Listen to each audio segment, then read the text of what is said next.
Shai is probably the single greatest salesperson I've ever met. What I realized over these 30 years, I am a non-technical founder. You see that close to 80% of owners of businesses and founders are non-technical. Today I can make $3 million in commission. Kids today are saying like, oh, I want to go into real estate, and one commission could be a $12 million commission, $15 million commission. People think sometimes that when you're launching venture, you've got the business plan, you've got the projections, you've got it all figured out. We didn't know what the hell we were doing. And we've said this for years. Hit singles every single day, you make it to the Hall of Fame. Hit too many home runs, they start investigating you for steroids. We did not have a partnership agreement until we sold the company, and obviously even then we didn't. We know humans are not going away. We know you still want to have somebody answer the phone if there's something that goes sideways. We've had other people, and they don't recognize what it took to get to that point.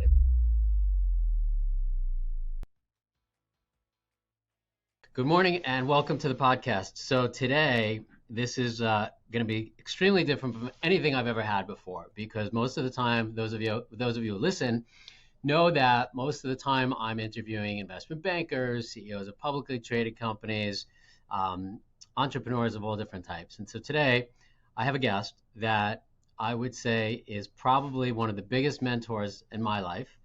I don't have any brothers from my mother. I love my sister, Allison. Shout out to you. But Shai Stern is the closest thing that I have to a brother, a mentor, a friend. And we've been partners for 25 years. So Shai, welcome to the podcast. Thrilled that you're doing this. Great to be here. It's long overdue to do this with you, Seth. Right? I don't even know where to begin. Do we start now, what we're both up to? Do we start 25 years ago when we were little kids that didn't know what the hell we were doing, and we just kind of went down whatever path we thought was right? What's the earliest memory that you have of the two of us together? Probably a basketball court. Oh, was it? Maybe a basketball court. Maybe when you married Zahava. That could be. It could be. Well, you're from Teaneck originally. My wife is from Teaneck. And the first time that I remember us having like a real conversation was outside of synagogue, Passover 2002. Sounds about right. And I said, hey, what do you do? And you're like, oh, I deal with stock options. And I'm like, well, what do you do? I'm like, oh, well, I'm this attorney, I do securities work, and this thing called Edgar. Next thing I know, you and I are sitting down at your house having breakfast the next morning, and there's a bottle of vintage seltzer on the table, and that's where it all began. Yeah, that's pretty much. Did you have an entrepreneurial bug in you? Like a lot of the people listening are sometimes it runs the gamut. It's like entrepreneurs, startups, CEOs, public companies. But like, did you have that itch to just become an entrepreneur and start and sell and launch companies? The funny thing is, I probably didn't think about it that way. Meaning, I guess I was, grandson of Holocaust survivors. My grandfather had a jewelry business. My father went into the jewelry business.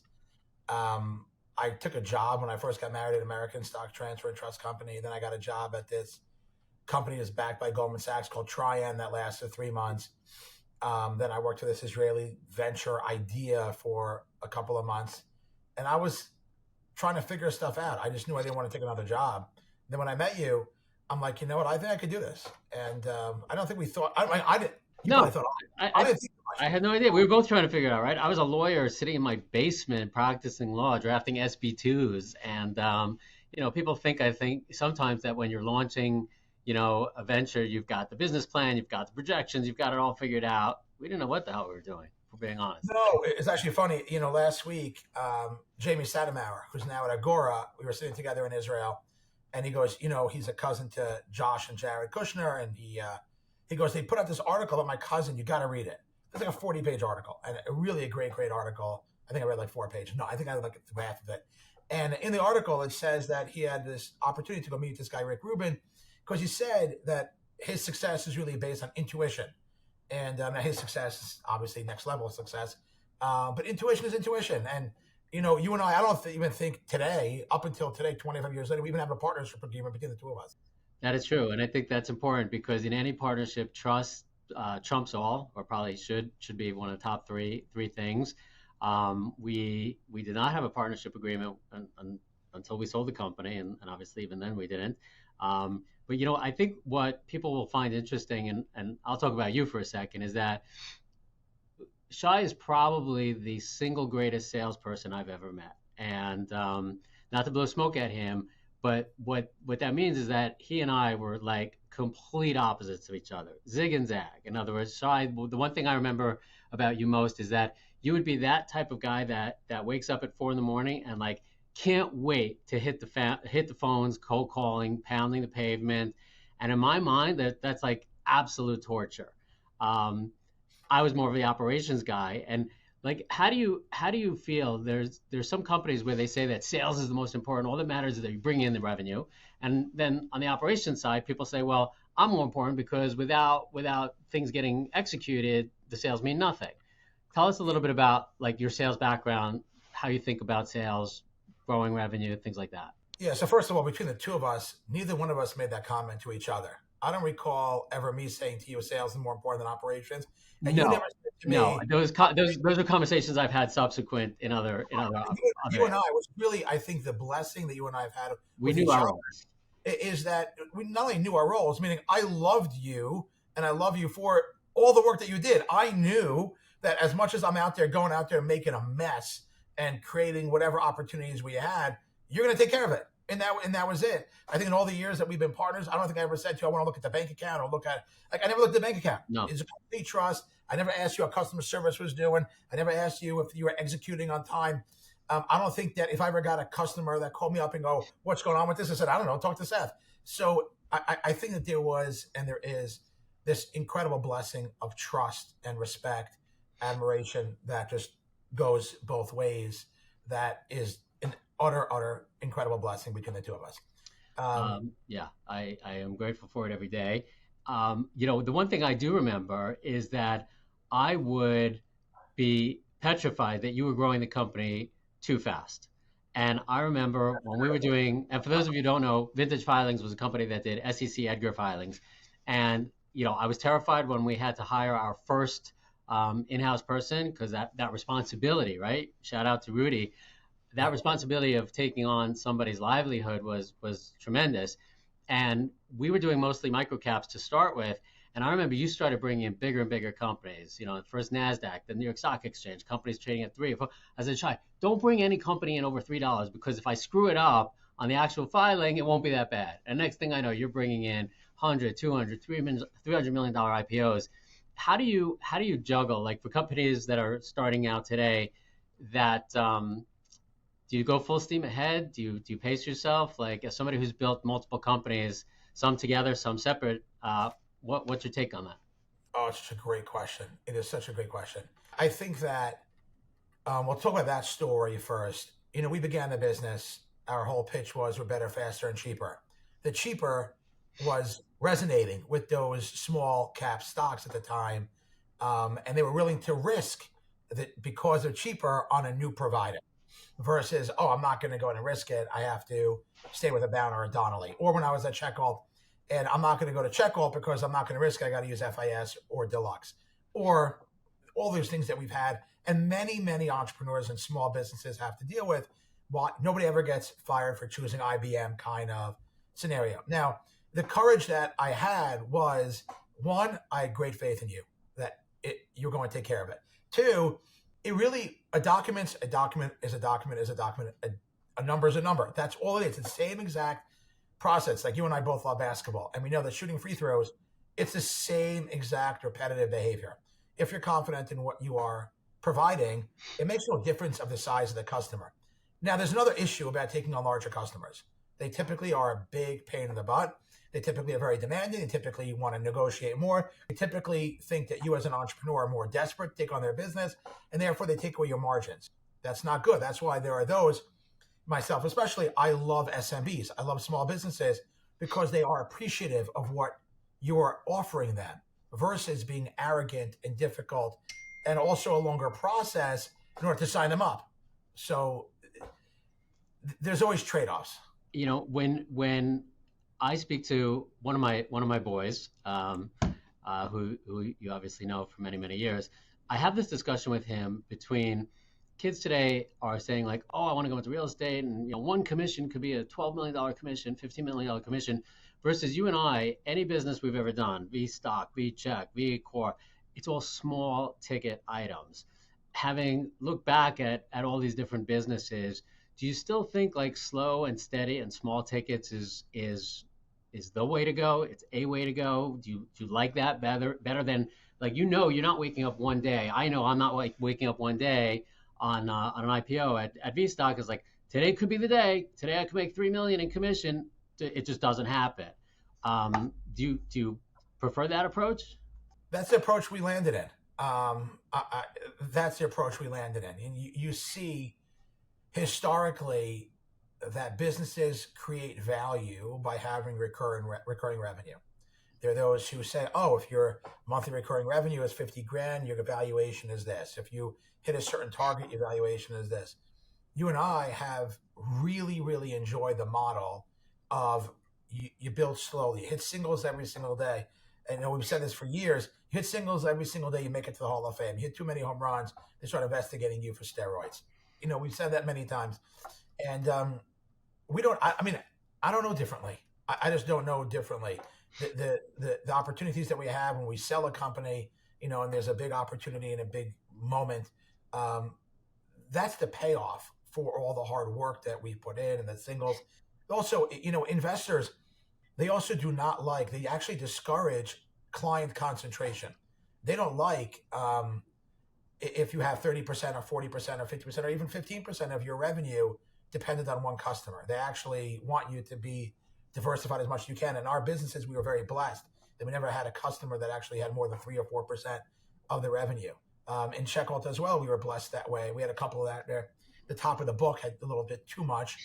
So we tried, but we bought those businesses, and that's the way it came.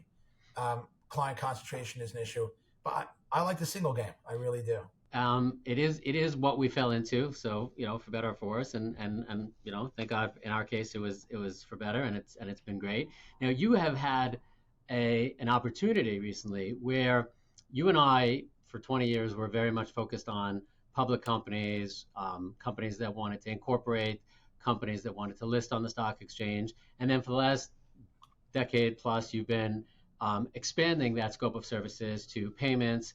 Now you're launching Gotavi. So now you've incorporated the incorporation part, the payments part, adding now an insurance component. For those of the listeners that don't know what Gotavi is, I think it's a great story how you named it. So if you could share that, and then more importantly, tell us what it is that it does.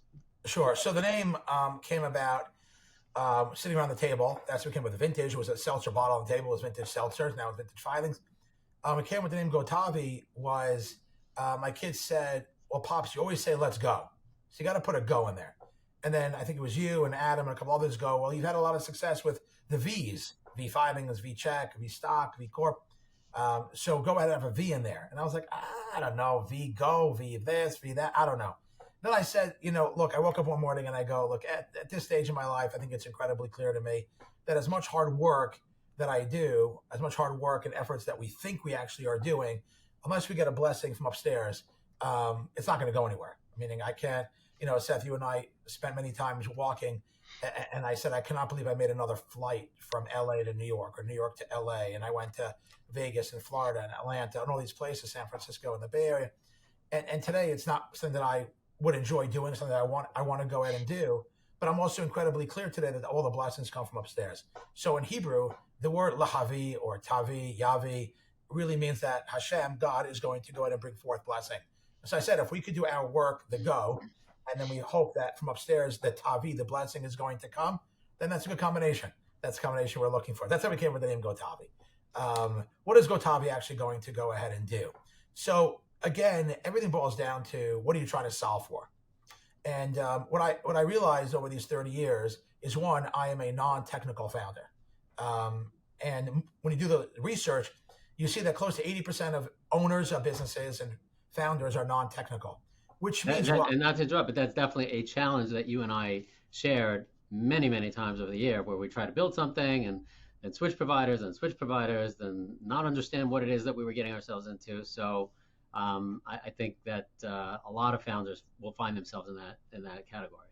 So it's true. So you have close to 80% of these founders, guys like us, that are non-technical, which means you're interviewing a provider, you're hiring a tech guy, and you're expecting certain expectations that our vision is going to be executed. It's going to look like this by January 1, and it's going to cost $2 million. Well, then you find out it's going to be delayed by 6 months and it costs triple or double. Or if the guy who's leading the project decides to take his next job at Palantir, Google, OpenAI, wherever he's going to go, and suddenly the new guy who then takes time to hire, interview, and go get, he goes, I'm not going to use the code of that guy before. That guy, what an idiot. So you want to rip the whole thing out and you start all over again. Very complicated, very hard to go in and to do that. Now, suddenly AI comes along and suddenly you're like, wait 1 second, AI, magic. And suddenly I can have it all done by tomorrow morning for no cost, no humans. It's all incredible what I can go in and create. But that's not reality. Reality is you still need to tie things together. You still need to understand the risk, the compliance, the infrastructure. So I said, that's a problem. It's just a problem out there. Number one. Number two is when businesses have to set themselves up and get going, there are basic plumbing that every business needs. You need incorporations, payments, payroll, insurance, background checks on your employees, and on. And then if you're a publicly traded company, there's all this other stuff, right? There's stock transfer and SEC filings, other compliance. So I said, if I can create the opportunity for there to be one platform where you can go out there, you can incorporate, then you can set up your payroll, your payments, your insurance, do background checks, and there are other things as well in the hopper that we're going to have. There's a huge value. It's one dashboard, one platform. And then you could then offer it to lawyers, to entrepreneurs, to CPAs, to banks to attract deposits. I actually just got off the phone with a law firm and phenomenal conversation. And their comment was, I need this so badly because my attorneys are still so email heavy on incorporations and they're forever being asked, well, who do you recommend for this? Well, now I could just use Gotavi and say, Gotavi's got it all figured out and it's all right there. Is it like a chat bot or chat agent type of play? Yeah, there is. If you go to look on the website, there's an IA, there's an interactor in the bottom right, okay, which is AI agent. So really all the work that is needed, all the transaction, all the questions can be done through that agent on the website. You know, you have done an incredible job over the years in cultivating relationships. And I think that very often people will bet on you, no matter, even if you were selling chocolate chips. I mean, they bet on you that it's going to be the greatest company because of those relationships.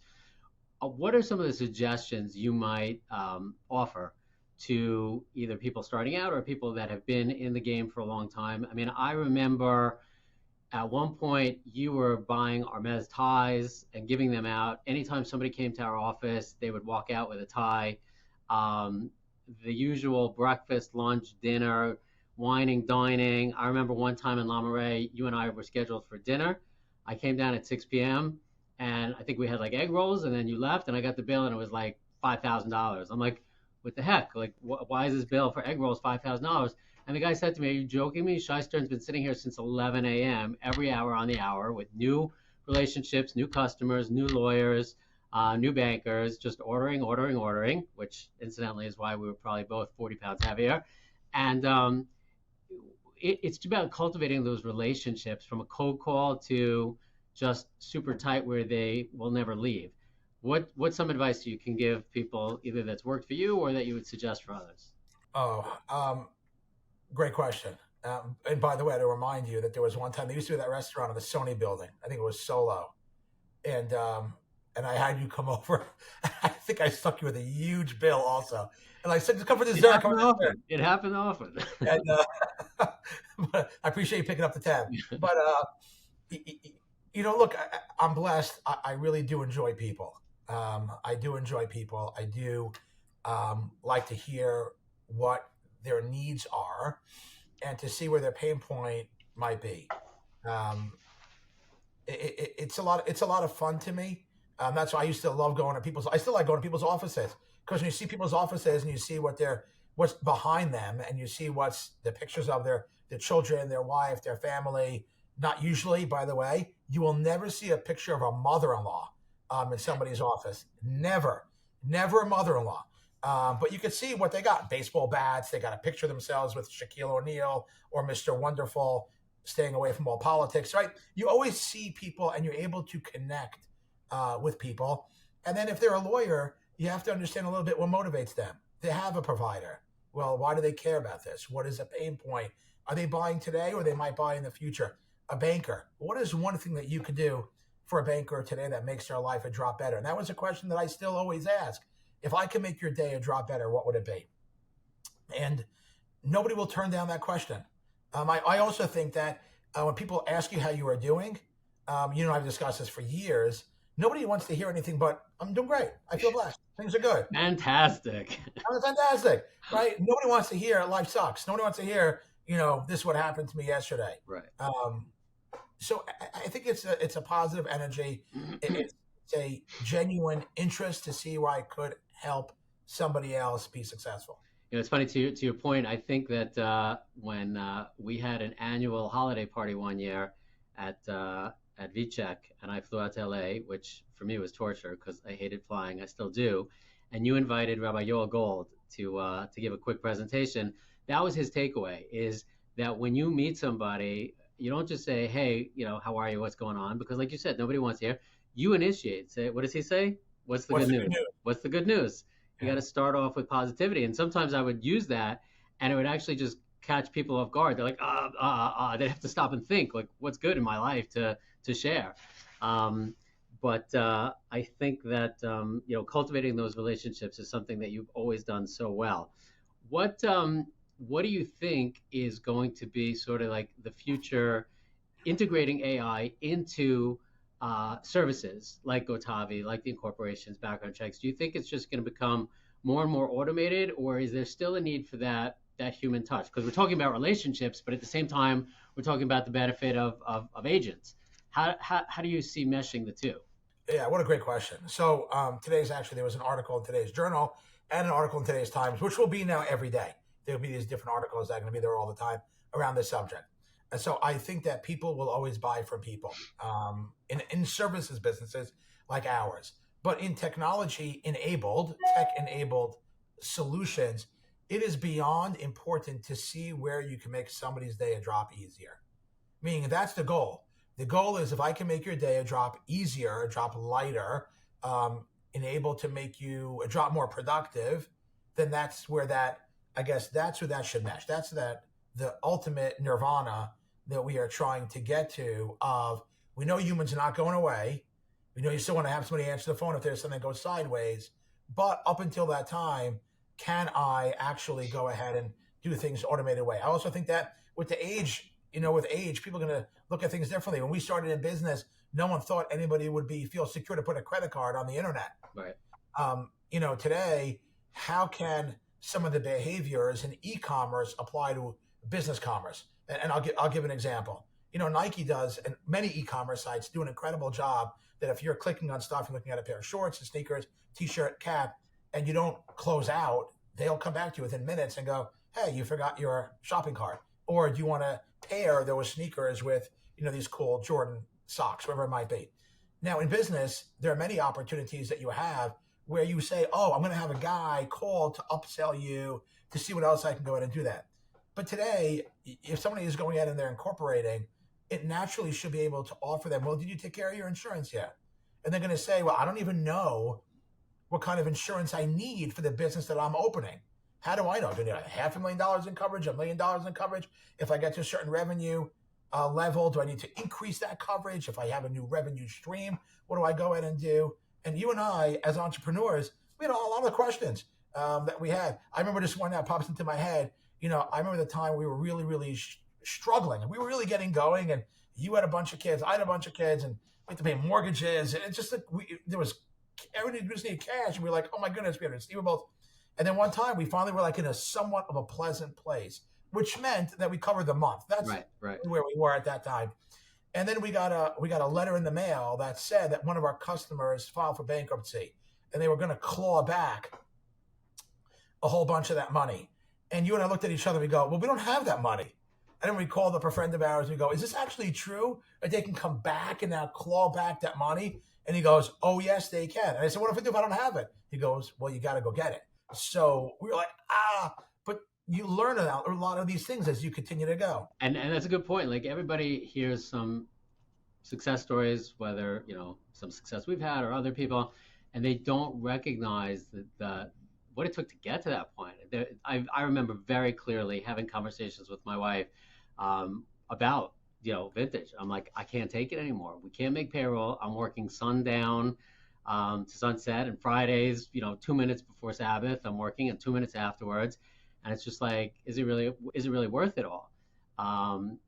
You were fantastic support, like, bringing me pizza during lunch because I couldn't leave my desk, and I think people have to hear about some of the challenging times in order to appreciate the good times, and frankly, businesses that you and I have started together. Like, we talk about the V's, the V's, the V's. We're not throwing out there the little brims that yeah, exactly, the little brims.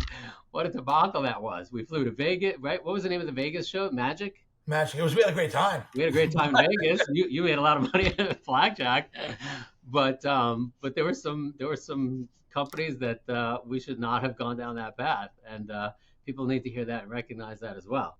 Yeah, throw out there. We made a lot of mistakes. I made a lot of mistakes.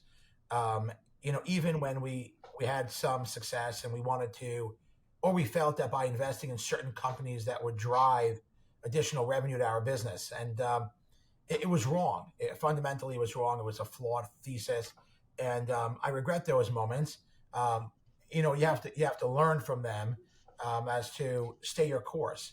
And today, the blessing of having podcasts and the blessing, not ours, but the general podcast of people who are really smart, and the wisdom that you can get off of, some of the guys out there that are willing, even like now the guys at Blackstone are putting out podcasts, Steve Schwartzman and Jonathan Gray. How nice of it is. Like, I mean, they're doing it obviously because it's good for their business and they want to get retail customers.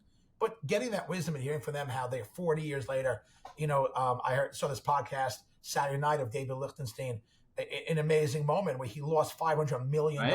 I heard that. Right? $8 billion, meaning, and he said he had no choices. You and I are blessed. We didn't have choices. We had to feed our families, right? You didn't have a father to fall back on, I have a father to fall back on. And that's life. And sometimes those having yourself, your back against a wall is the greatest gift of entrepreneurship. And you were sort of, say, my podcast in the early 2000s. In other words, I would listen to you. I would listen to you pitch. I would listen to you sell. I would listen to you take the call, right? Even when things went bad, if we messed up or if there was an issue or an incident, the rule book was always take the call, be upfront about it, meet it head on. I was able to learn a lot of that because, if you recall, our offices on 46 and Broadway were next to each other, but that wasn't good enough. So what did we do? We made a hole, a big window in between our two offices.